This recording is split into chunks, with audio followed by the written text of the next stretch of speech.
E uma terceira e última parte aí, né, dessa aula é sobre os tipos de sites. Então, quando a gente já conheceu, né, design, designers e tal, a gente já viu ali qual seria o estilo mais adequado para a gente utilizar no nosso design do nosso site, né, para criar a interface do nosso site.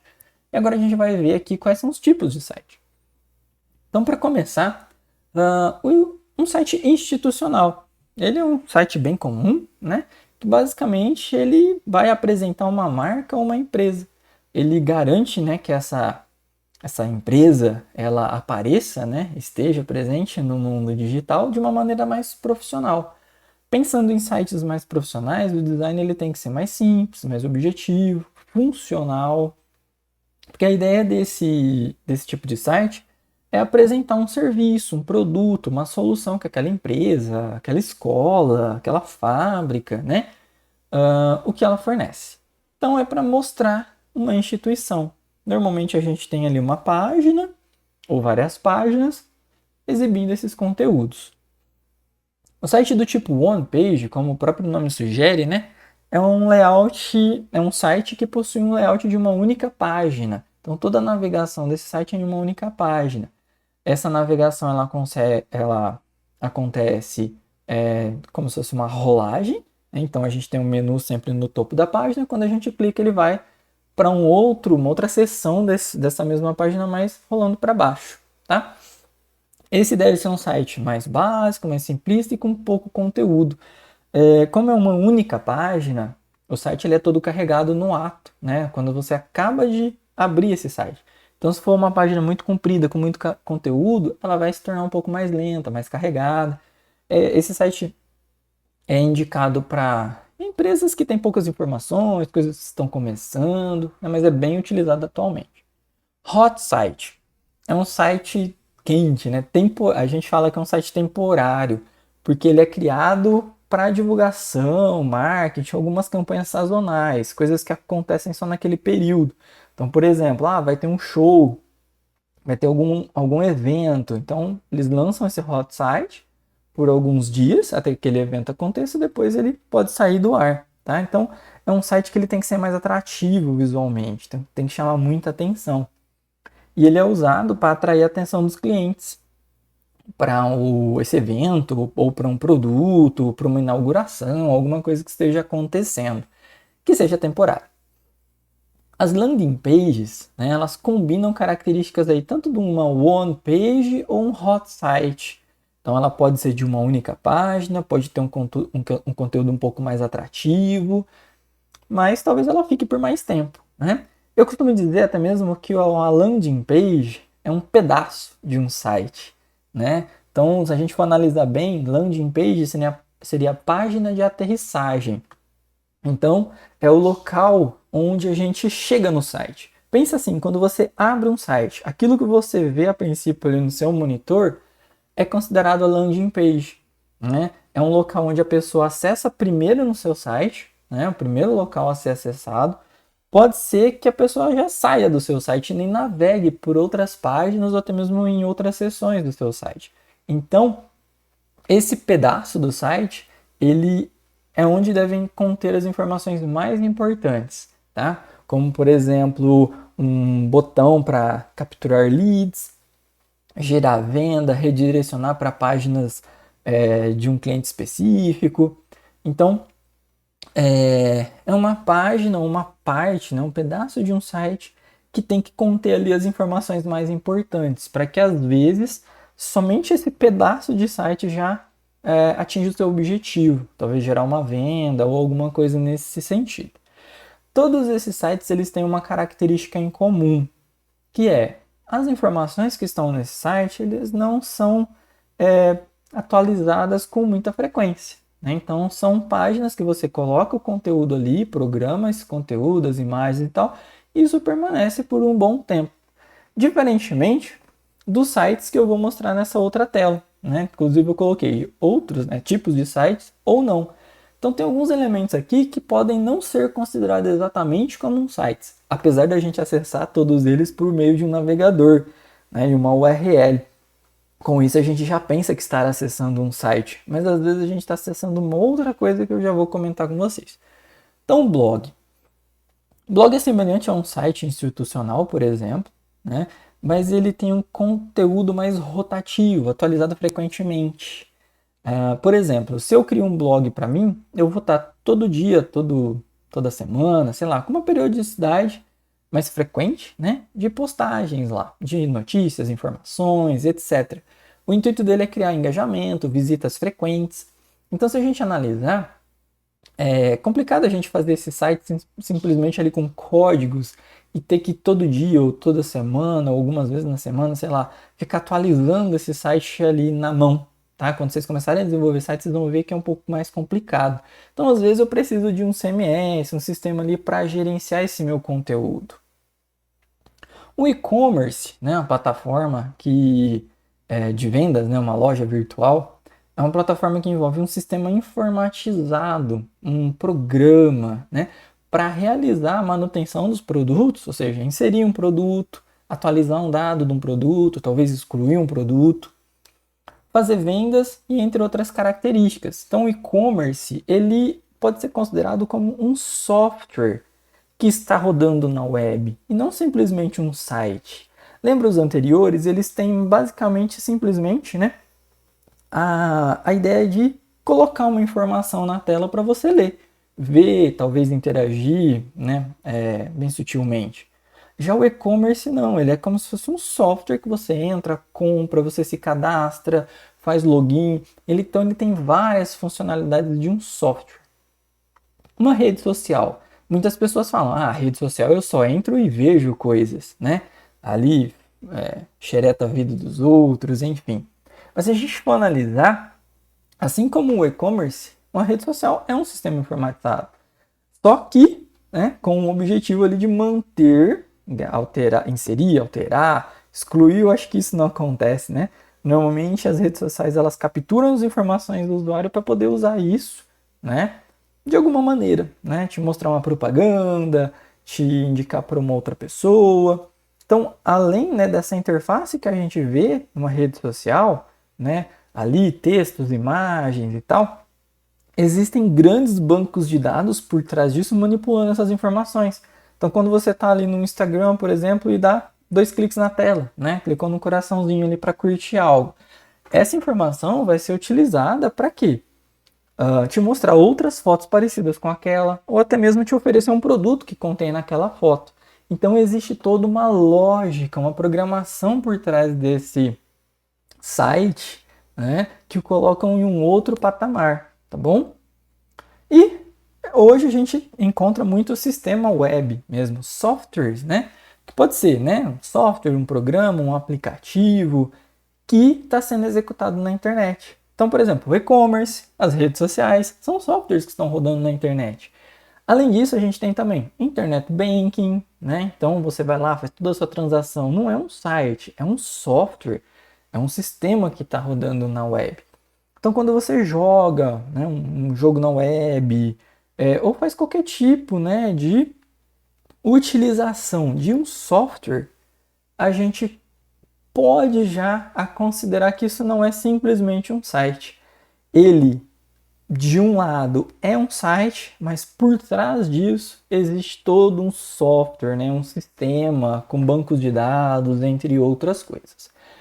Bom, falando aí, né, de você acessa uma interface visual, mas por trás dessa interface tem todo um código, né? Se a gente for traduzir isso para a linguagem, né, da programação, a gente tem dois conceitos, que é o front-end e o back-end. Então, ali na imagem do front-end, a gente tem uma interface, né? Então, aqui esse rapaz, ele está vendo um texto, botões, imagens, certo? Já nessa outra imagem, ele está lidando com códigos, tá? Então, o front-end, basicamente, é a parte da frente de um sistema, tá? Pode ser de uma rede social, por exemplo, vamos pegar esse como exemplo. Então, o que é o front-end ali do Facebook? Onde aparecem os textos, as imagens. E o que seria o back-end? É onde todas essas informações estão armazenadas. Então, aquelas informações que vocês veem numa página do Facebook, elas não estão ali naquela página. Elas estão guardadas em um banco de dados e um sistema recupera essas informações e joga na tela para você ver. Então vocês vão ver que quando a gente estiver construindo os nossos primeiros sites, a gente vai estar trabalhando somente com o front-end. A gente vai estar codificando uma página e o conteúdo já vai estar todo ali no nosso código, tá? Diferentemente de quando a gente estiver trabalhando com o sistema web. A gente vai ter sim uma interface, só que as informações não vão estar na interface, vão estar em um banco de dados, tá? E basicamente, né, a gente vai precisar de uma outra linguagem, de outras linguagens para fazer essa implementação. Existe também um outro termo chamado full stack, que basicamente é a pessoa ali que trabalha tanto com front-end quanto com back-end, né? É um cara super explorado ali, né? Se a gente for analisar, ele trabalha com tudo, que é quase impossível hoje na área da computação. Mas enfim. Aqui tem alguns exemplos, né? De back-end e front-end. Já dei um spoilerzinho aqui da imagem, que eu vou mostrar, do vídeo que eu vou mostrar daqui a pouco. Então, basicamente, para vocês entenderem, né, aqui a gente tem o desenvolvimento front-end. Basicamente, aqui está o cara, né, fazendo uma tela, né, coisas visuais. E para isso ele vai usar o HTML, o CSS, talvez o JavaScript. Tá? O JavaScript ele pode ser usado tanto no front quanto no back-end. E aqui, né, do outro lado aqui, né, do iceberg, coisas que a gente não vê, está o desenvolvimento back-end, que entra, por exemplo, em um PHP, mas poderia ser um Python, um Java, tá, alguma outra linguagem de programação, um MySQL, que é um software para gerenciar bancos de dados e outras coisas, frameworks, servidores, tá? Então, um banco de dados ele vai estar dentro de um servidor, por exemplo. Então, quando a gente trabalha com front-end, a gente trabalha só com a parte visual, tá? E não trabalha com a parte da estrutura dos dados. Então vocês vão, né, ter uma outra disciplina que é lógica de programação. Em lógica de programação, vocês vão começar a pensar mais nisso aqui, mais no back-end, na lógica que aquele seu software tem que ter. Nós vamos trabalhar mais com front-end, pensando simplesmente em fazer o visual que um site ou um sistema web pode ter, tá bom? Aqui tem uma imagem, né, que já seria mais ilustrativa. Então, front-end é aquilo que a gente vê, que é tudo bonito, né, tem um formato agradável. E o back-end já é algo horrível, né, porque vai entrar ali milhares, sei lá, centenas de milhares de linhas de código. Então, é algo que o usuário não precisa ver, né? Então, quando a gente acessa um Facebook para utilizar, a gente só vê aquela parte bonitinha. A gente não sabe o que está acontecendo por trás de um curtir, por exemplo. Quando você só curte, você não está mostrando para a pessoa que você gostou da foto dela, mas você está mostrando para o Facebook que aquilo te interessa. Se a pessoa está vestindo uma roupa específica, sei lá, mostrando uma maquiagem, o Facebook vai saber que você gosta daquilo e que futuramente você pode vir a comprar aquilo. Então, né, daqui uns dias você vai receber algumas ofertas de algo que tem a ver com aquilo. Quando a gente fala, né, em front-end, back-end, existem algumas rixas, né? Tem gente que fala assim, quem faz o front-end manja de design, mas não gosta ou não manja de programação e vice-versa, né? Eu vou mostrar agora um vídeo, né, que ele mostra mais ou menos isso. Então a gente tem o programador, que é o cara que faz ali o back-end, né? E tem mais ali o designer, que é o cara que faz o front-end. E aqui tem, né, um videozinho dizendo, né, quando o programador tenta ser designer. Então, só, né, deixando mais claro, é como se o cara que faz o programa, o software, não faz um bom layout. E aqui tem um videozinho que meio que mostra isso. Então vamos ver. Então esse aqui é o programador. O back-end dele tá ok, mas ó o front-end. Né? Então deu para ver aí que nesse caso aqui isso é verdade. Mas eu conheço muitas pessoas que fazem tão bem um front-end quanto o back-end. Que é o caso, né, de pessoas com características de full stack. Então o full stack eu vou passar rapidamente por isso, não é muito do nosso interesse.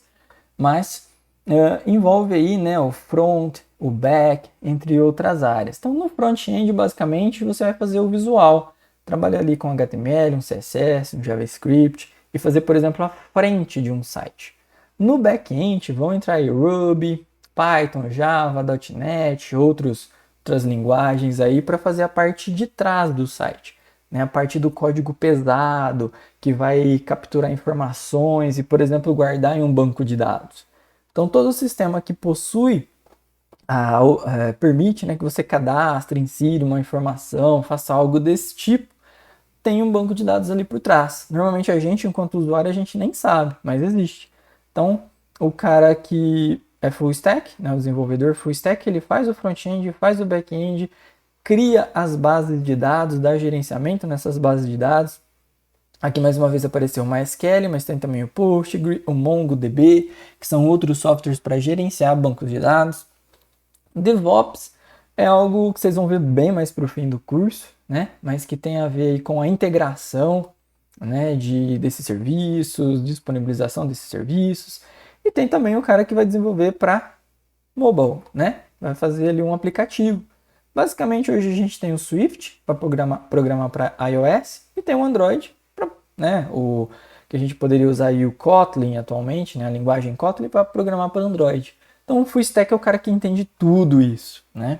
Então, às vezes é interessante a gente focar em uma linguagem ou outra, ou uma dessas áreas ou outra, para ser muito bem naquilo. Então, tem gente que realmente gosta mais do front, não gosta do back-end, tá? Eu mesmo sou uma pessoa que não tem muita afinidade com redes, né? Então, criar servidores, essas coisas assim, é algo que eu não gosto muito. Foquei mais no front-end, gosto muito de banco de dados também, já programei para mobile, tá? Mas tento não me estender muito além dessas áreas. Lembrando que quem programa para mobile, né, também faz um pouquinho aí do back e do front-end, porque no aplicativo você vai ter tanto front quanto back.